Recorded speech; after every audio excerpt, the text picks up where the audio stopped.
Hello जी, राधे राधे, नमस्ते, प्रणाम आप सबको। मैं आप सबके लिए एक प्यारा सा गीत लेकर आई हूँ। बहुत ही प्यारा बेटी गीत है, आप लोग ज़रूर फुल वॉच कीजिएगा।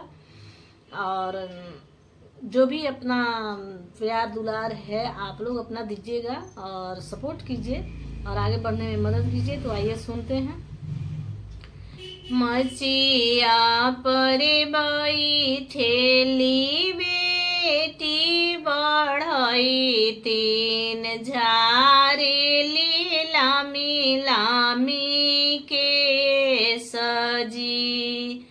मचिया पर बैठेली बेटी बढ़ई तीन झारेली लामी लामी के सजी।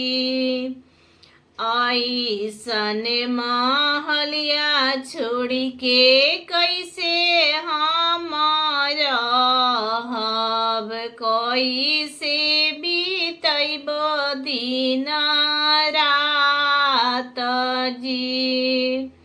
ऐसन महलिया छोड़ी के कैसे हम रहब, कैसे बीतब दिन रात जी।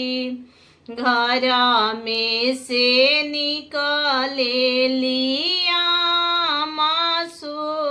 सुहागिन, सुना बेटी अरज हमार जी।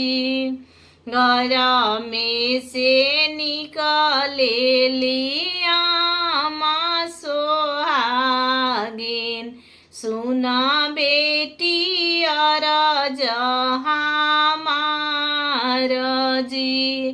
सोने के पिजड़वा बेटी हमहू बनैब, रखब पिजड़वा में छिपाई जी। सोने के पिजड़वा बेटी हमहू बनैब, रखब पिजड़वा में छिपाई जी। घर में से निकले ले पापा हो अपन पापा, सुना धानी अरज हमार जी। घर में से निकले ले पापा हो अपन पापा, सुना धानी अरज हमार जी। सोने के पिजड़वा हम तूरी के फेंकबो, हम करबो बेटी कन्यादान जी। सोने के पिजड़वा हम तूरी के फेंकबो, हम करबो बेटी कन्यादान जी। आई है घोड़ावा चढ़ल, आई है दुल्हा सुंदर दुल्हा, आई है सजन लोग साथ जी। आई है सजन लोग साथ जी।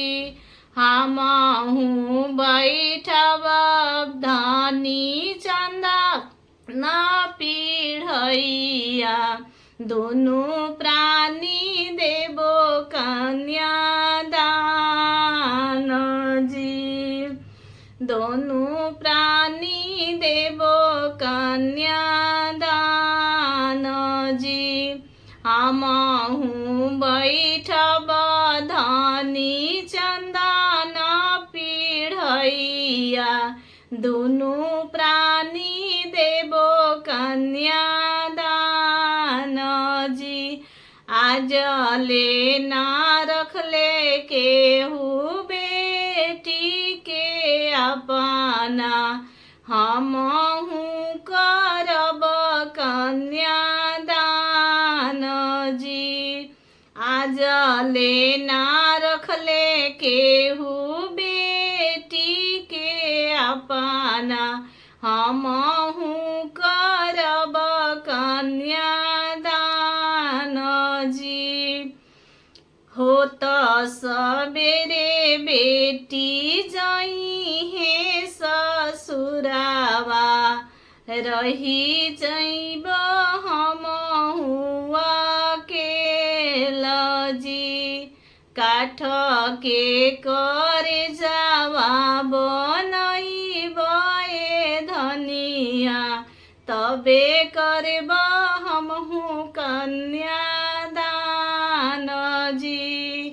तबे करब हमहु कन्यादान